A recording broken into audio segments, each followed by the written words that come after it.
Hey guys, back here with another part of our Let's Play of Final Fantasy III. On the last part, we essentially found out we're the Chosen Ones. The crystal has been guiding us, and it's our duty to, restore light back to the world. We also got two other party members, Ark and Rafia, and on this part we're gonna get our final party member and continue on with the story. I am gonna be a bit controller tired, like I said earlier, because I'm used to hitting different buttons, but make note of that time. We will come back here later. Or you don't have to, but I want to stock up on certain items. Don't have a whole bunch of gil right now. But yeah, go ahead and fly over to this castle. Castle Sassoon. And we have a guard, it seems. And he basically tells you about the curse. Curse is everywhere here.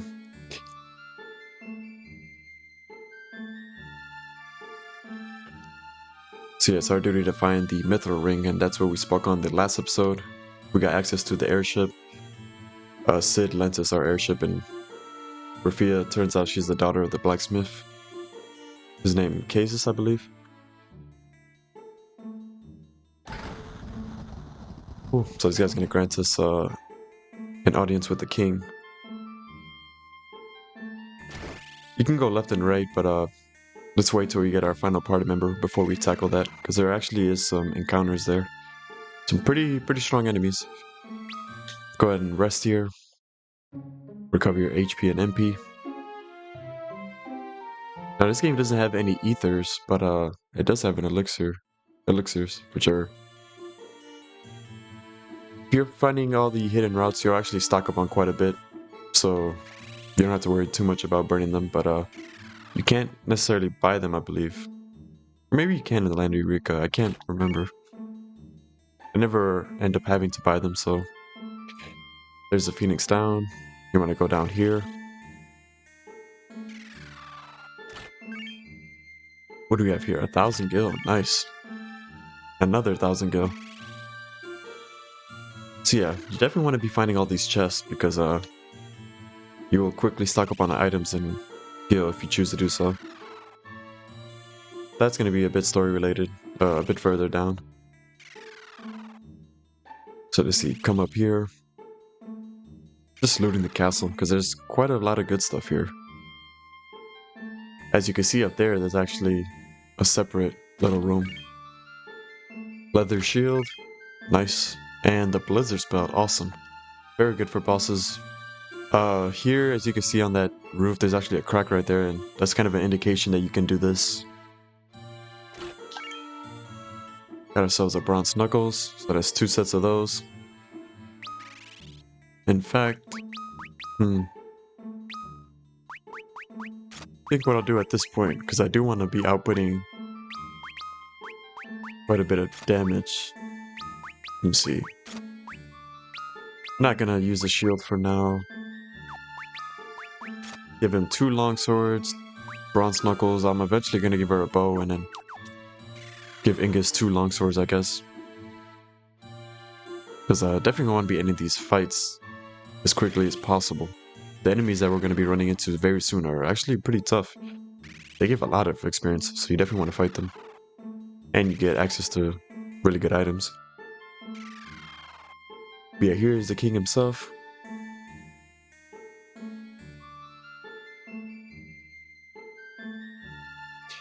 So yeah, it's the Djinn's curse.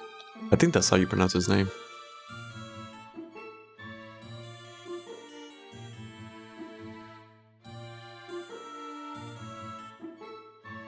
Yeah, so it's the Mithril Ring that's gonna be able to give us the ability to grant the curse, or banish the curse. So this guy's basically saying that his daughter has access to it and how she's not here.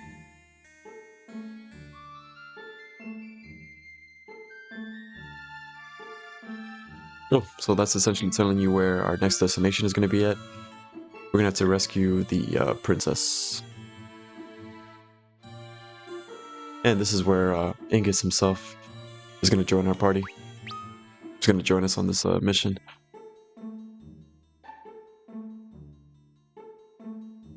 No objections at all. This sword is worth twice that of these two. Wow, look at that. But yeah, this guy's an actual... I don't know if he's an actual knight or something, but depending on how much fighting you've done, he actually comes a bit higher level than us.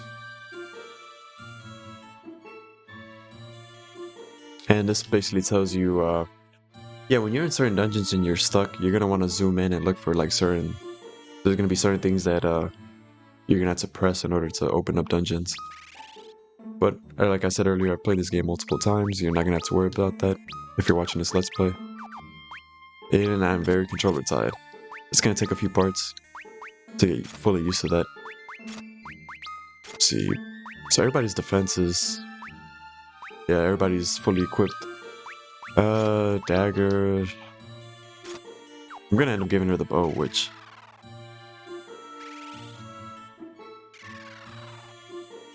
Alright, so now we're gonna wanna exit out of here. You can rest if you want.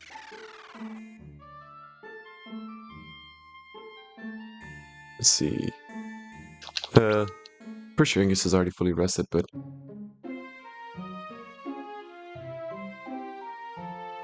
You don't necessarily have to do these side castles, but I would do it because you get a lot of experience and a lot of good equipment. In fact, there's a certain arrow element that you want to get because it'll do a lot of damage to a lot of the enemies in this dungeon. I do always forget if it's the left or right tower. One of these has encounters and one of them doesn't. You'd want to do the one that doesn't have encounters first, but and I picked the wrong one. It won't matter too much, it's just that these battles can be a bit tricky. Now we're not doing a lot of damage now, so you want to focus all your attacks on one. These guys have around like 50 HP. We're fully equipped, so our defense is not too bad. Should be able to take this guy out on this round. Yeah, probably not. Oh yeah, with that critical we sure can. So yeah, let's take a look at 38 gil and 41 experience, which is pretty nice. I'm gonna go ahead and do the other tower first, just to show you how you should go about doing this, because these enemies can inflict a lot of damage on you. I also forgot to equip the magic spells. Guess I'll give it to Ingus. Blizzard, and he has 4 charges, which is pretty nice. Now, Blizzard will do a lot of damage. If you're in a bind, you can go ahead and do that instead of attacking. It is possible to run into 3 enemies at once, I believe. So, if you run into an encounter like that, it's best to just cast a spell.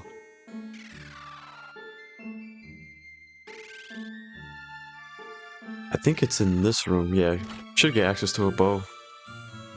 And that is the arrow I was talking about. I don't think we got the bow itself, but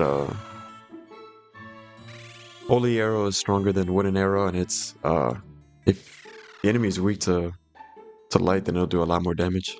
Let's go ahead and potion, wooden arrow, and the bow itself, because you know you can't shoot without a bow. Now equip the bow, and I think we do get access to more holy arrows. Since we're not doing much damage, I'm actually going to start using these now. We could talk to this guy. Lady Sara says... He basically says Lady Sara has disappeared. And they're praying for Sir Ingus's return. They seem to be referring to Ingus as Sir. I can't remember if he's actually considered a knight. Well, I guess he is if he's working for the castle. Yeah, we got some good stuff in that dungeon. If you could call it a dungeon. There's even better stuff in this one. Now in this game, sometimes when you open chests, be wary that you will be forced into an encounter. Like a surprise encounter, so... Alright, so here... Got ourselves a wooden arrow. And another holy arrow. Now that holy arrow won't automatically bundle into yours. You would have to re-equip them. let's see. So if you put on the wooden arrows, as you can see, now we have 40. Not sure why they don't connect, but oh well. And we got into encounter right before a boss fight, but mini boss fight. I guess at this point we're just auto battle. Like I said, we should be able to take out one. Look at that, nice critical. Now the reason why I'm taking off auto battle is you have to actually take an action for your job level to level up, or for you to get points for your job to level up, and we don't need everyone to attack. If you guard, you'll get a job level. Or a job point, I should say. So as you can see, you only needed 2 people there to finish the fight. Have the other 2 people guard and everyone gets a point towards their job level.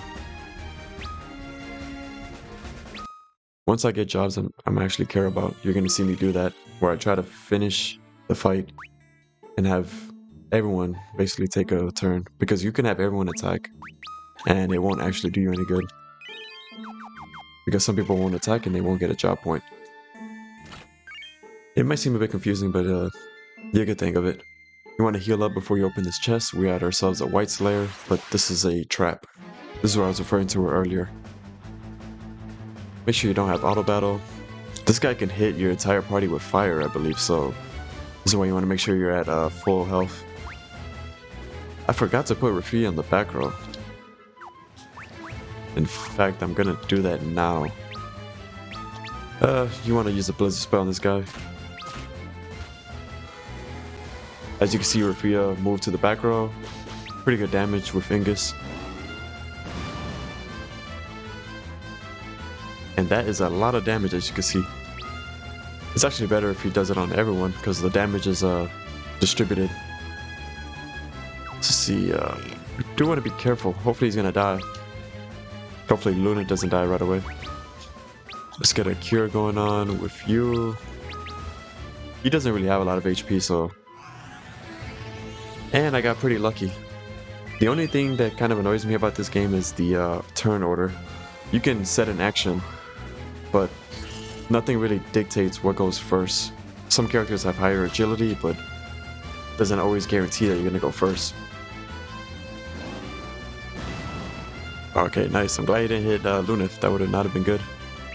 This guy has a lot of HP. I am a bit underleveled. Let me actually try something else. If you use a potion on Ingus, you can cure us all. And you keep casting Blizzard spell, because definitely gonna need it for this fight. My job levels are very low level, and I'm still like level 4 or 5. I'm not gonna be doing any grinding until I get my jobs. I'm not, like I said, these jobs are not gonna be here to stay.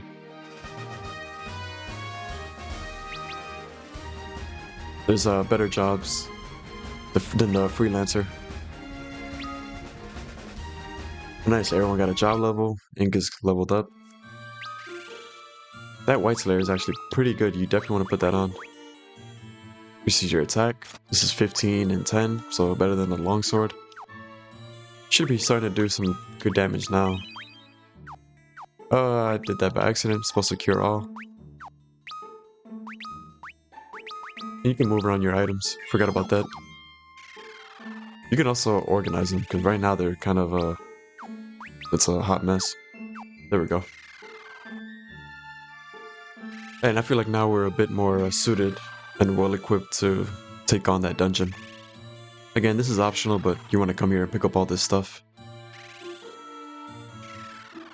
Yeah, like I was saying earlier, I think it was in the first part, you definitely want to make sure that you're staying up to date with your equipment. Otherwise, you're gonna find yourself getting handled by bosses, and this game is actually fairly difficult. Now, if you're properly equipped, it's manageable, but even when you're properly equipped, bosses can definitely do a number on you. Now, there is actually one job that I really enjoy. In fact, it's usually a mainstay in my party. I'll talk about that job later. You don't get access to it till the 3rd set, but that job has a high priority order, which is really nice. In fact, that job has maximum priority. Like, you will always go first. That job I'm talking about is the bard, but we'll get to it later. Now, before we go to the dungeon, you should come here and buy some stuff, because the enemies in there can actually cast or inflict poison and blind on you, which is pretty annoying. We got all that gil, so why not put that gil to use? I think the item shop is actually inside the inn.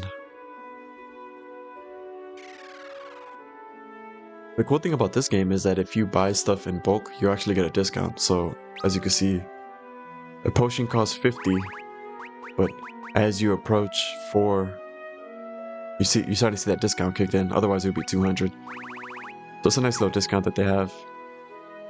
Potions, I'm always gonna have a white mage in my party, but I still like having a lot of potions on hand. I think 40 would be nice. Eye drops. This is gonna get expensive very quickly. I like having a lot of these on. Let's see. Yeah, not as much gil as I thought I did.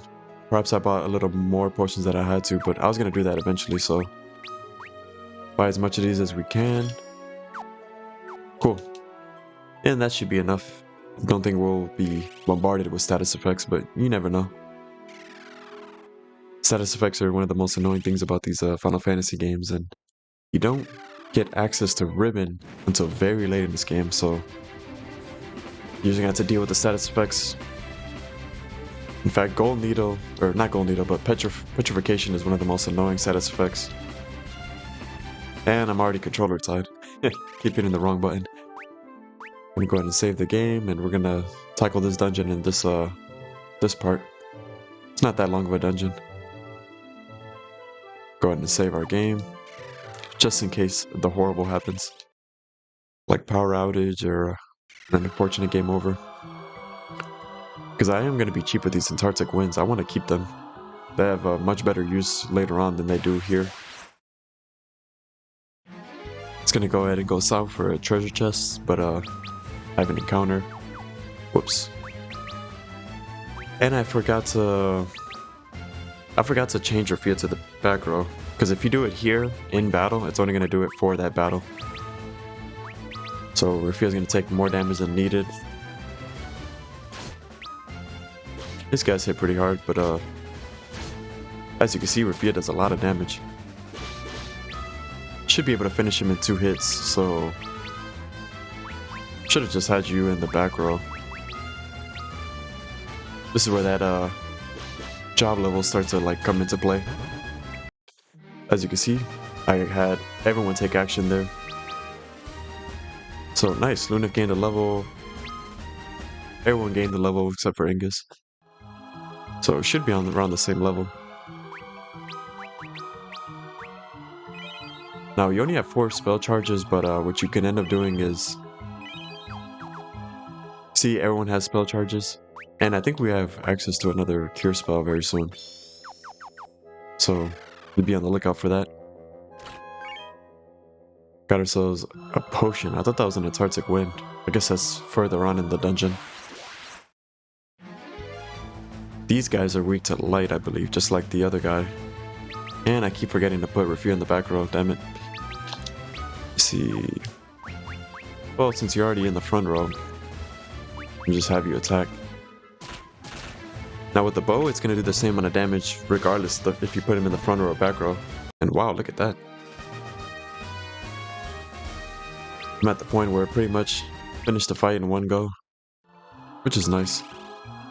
I don't care too much about these jobs, like I said earlier, so it's not until I change jobs where you're going to see me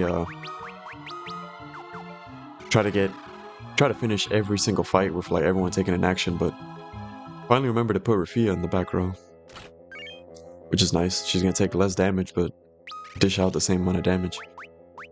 Got ourselves another cure spell. This sleep spell, I never really use it. I don't know how accurate it is. Pretty sure it can miss, so I don't really have much of a use for it now. Or just in general. Sleep is useful, just I don't really have a use for it in this game. Nice. So yeah, you can just pretty much auto battle your way through. The cool thing about auto battle is with cursor memory, you could just have it set to do certain commands. Nice, got job level for Lunith and Ingus. Also, he leveled up. So yeah, just continuing with the dungeon. The enemies seem tough, but once you should definitely heal up Ingus. Sorry to jinx myself. Got pretty lucky there because Ingus easily could have died. Trust me, this game will troll you, but that's just me getting pretty lucky. Lunith, Arc, pretty much yeah, everyone levels up except for Ingus. Now I'm gonna have to get used to commentating and playing the game at the same time because I'm already doing some pretty careless stuff, but yeah, that'll just come in due time. Definitely takes time to get used to recording, playing the game, and talking at the same time. But good thing is I've already played this game, so that's gonna flow in naturally. The more I do it, the more I get used to it. This skull has a sparkle, but I already know about that. If you zoom in, you'll see it, and then you hit it. You'll need to do this to open up this pathway. This is what the king was referring to. I think it was the king. I already forgot. And look at that. Here's the princess, Princess Sara. Another one of the characters that you will be doing these male side quests with. Every character seems to have a affinity with a certain character. Like Ingus is close to Princess Sara. In fact, when you put him in the front row or as charge of your party, that's how you end up like talking to them and receiving certain mails. Well, she's gonna come and help us banish the Djinn. This is our first support character. She actually comes in battles and casts spells, which is pretty nice. I like the support characters more, that the ones that actually do support spells instead of attacking, because they end up interfering with your jobs, like leveling up your jobs.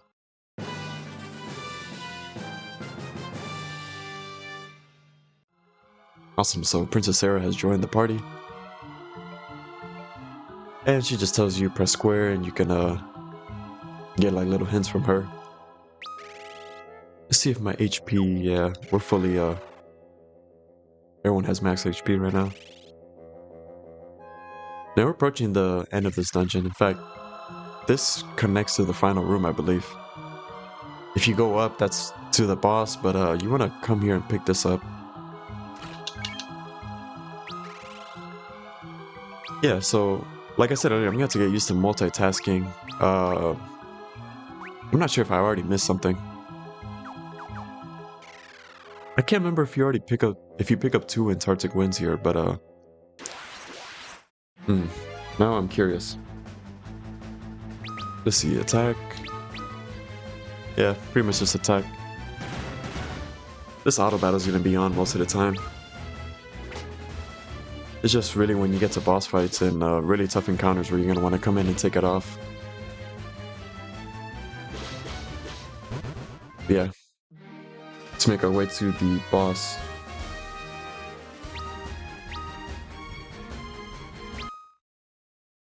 Seem to get more experience here than in the previous room, which is pretty nice. Go ahead and heal Lunith. I'm going to be spending a lot of money on items, because I pretty much know what job I'm going to equip with each character, so I know which equipment to pick up with them. Most of the equipment, I'm going to end up picking up chests, so gil is going to be... I'm going to have a lot of gil, since I won't actually be using a lot. These guys cast Confuse, which is not good, so be wary of that. I believe there is one boss that casts Confuse on you, but he's actually not much of a threat, so I'll bring that up when it comes to it, but oh, this encounter rate. I probably will look into, editing out these battles. Now these battles tend to fly by, but later on I will definitely look into doing that. Now Sara actually cures, which is pretty nice. Takes the time out of, you having to go into the menu and having to cure. Ingus gains a level. Now, this game could seem quite a bit boring, but you know, just you wait until you get access to the jobs. That's when this game starts to get a lot more interesting. Nice, got ourselves access to some eye drops, which I already have a lot in the inventory, but now I don't have to worry about running low because I'm pretty stocked up. Back attacks is something you're gonna have to worry about. They're very, very annoying. As you can see, it completely flips your party composition. Now Rafia's in the front row and everybody else is in the back row. So situations like this, I like to, let me see, put everybody that's in the back row in the front row. I'm gonna end up taking damage naturally, but Rafia, it won't, she's gonna do the same amount of damage, so I'm not really concerned. Ingus is confused, but I don't really think I have anything to do, anything that will cure that confusion. Confusion is kind of rare in this game, but when it does happen, it's very annoying. As you can see. Yeah, this is not good. Okay, his ran out and now Ark is confused. How lovely.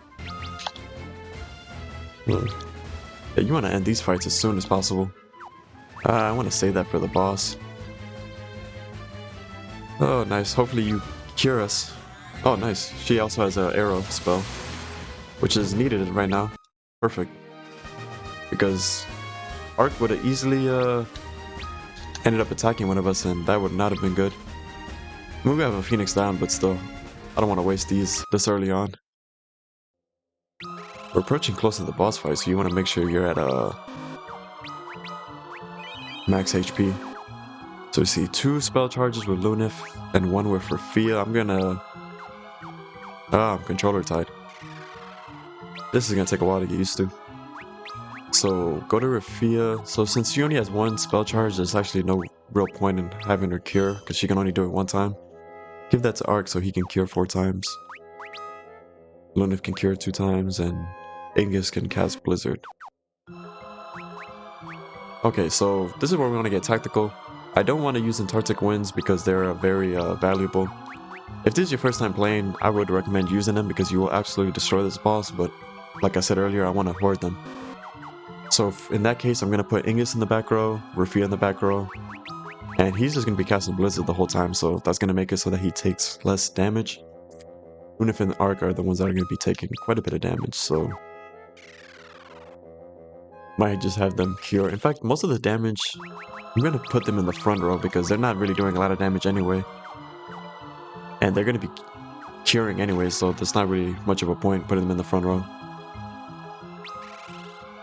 Make sure we're at full health. Yeah, we're ready to take this boss on. Glad I didn't get an encounter there, since I put everyone in the back row, but... Prepare to meet your doom, Djinn. Cool, so she already has the ring. See if this works on him. Yeah, of course not. Your Bubba has no power over me.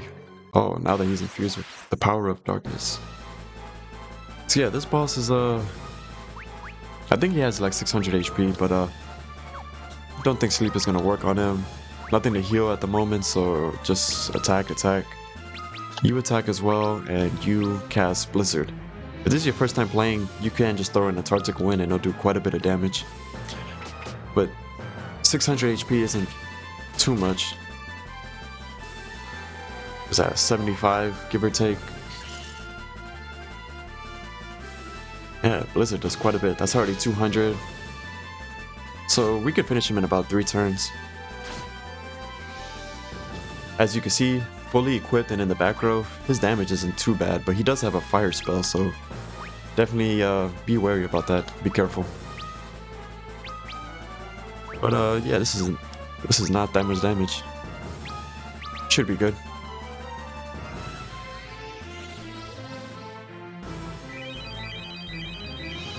Her cure should do about 20-30, I think. Perfect, so now we're back at full health.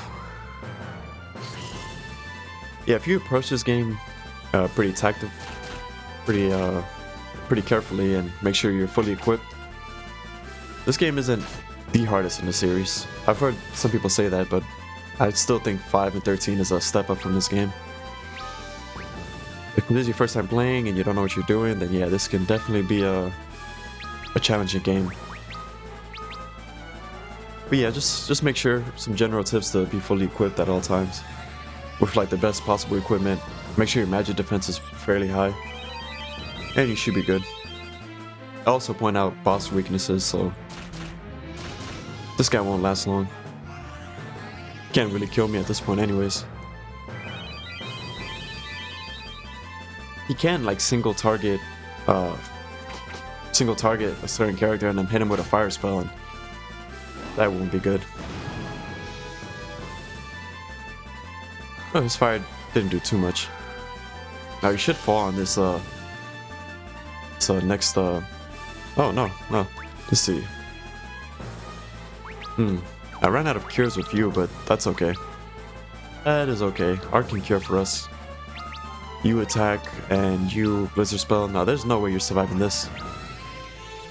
He only has 600 HP, so I think it's 600. Yeah, look at that. Wow, he was very close. Let's see what the experience and stuff is looking like. 1400 gil. Nice. With the experience.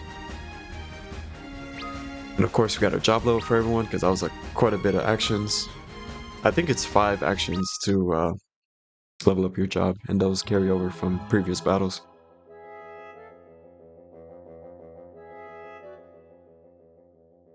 Right, so now we can officially use this ring on the Djinn. Yeah, first boss. Defeated. And whoa, what is going on now? You must return to the castle, my lady.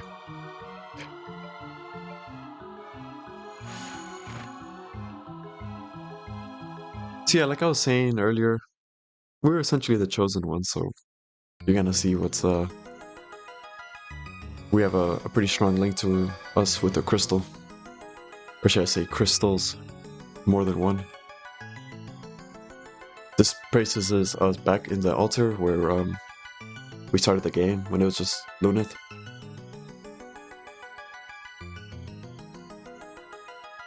I know not everybody is the biggest fan of these 3D graphics, but I kind of like them. I am a bit biased, and there's a lot of nostalgia being placed. It is I who summoned you, and this is the crystal speaking to us again.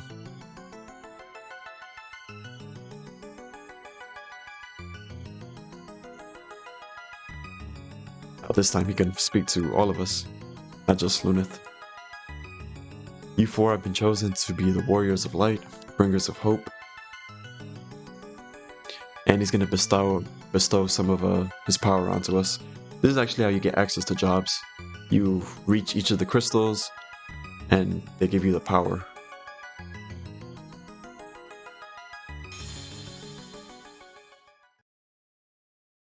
Which is pretty cool. You know, you get the jobs divided. This game has around like 21, 22, 23 jobs. Somewhere around there. And each time you touch a crystal, you usually get like 4 to 6 jobs. This one's pretty generous. You get 6 jobs. We'll be going over them in the next episode. This episode's starting to get a bit lengthy.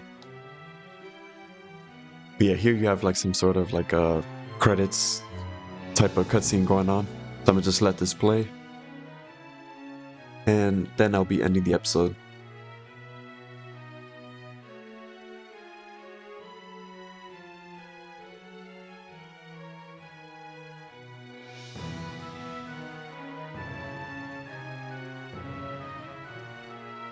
So yeah, since this is playing, this is a good chance to basically go over this Let's Play.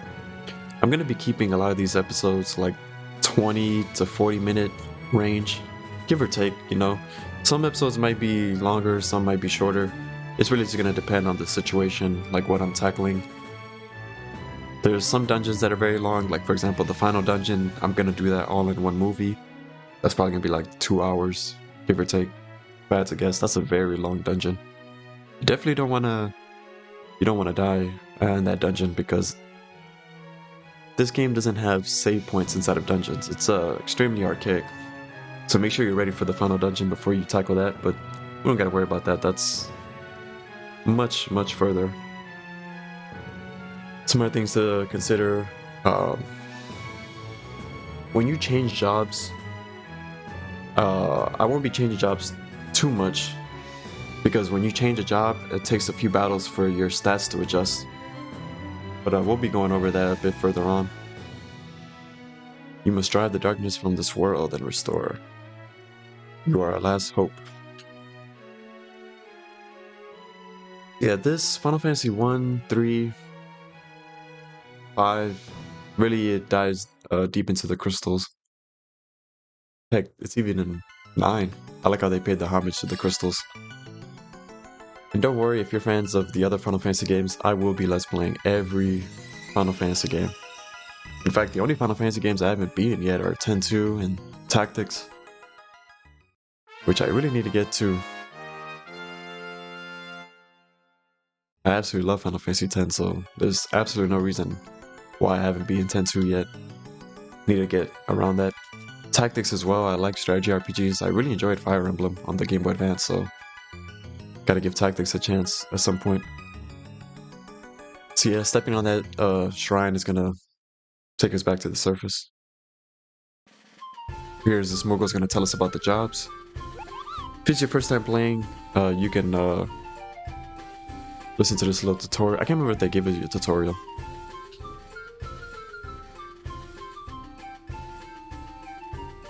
Okay, I guess he's just giving you like little tips and stuff, but on the next episode I'm gonna go over the jobs and stuff in pretty in detail so you'll understand it more.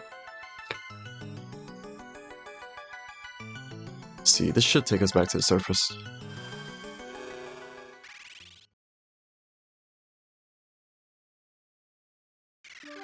Cool. So yeah, we actually have access to jobs now, which is awesome. This is the best part of this game, if you ask me, and I'm going to be diving into this in the next episode. This episode is getting a bit lengthy, but yeah. On the next episode, we're going to explore these brand new jobs, 6 of these jobs, and continue on with the story. Had a lot of fun, and catch you guys on the next episode. Have a good one.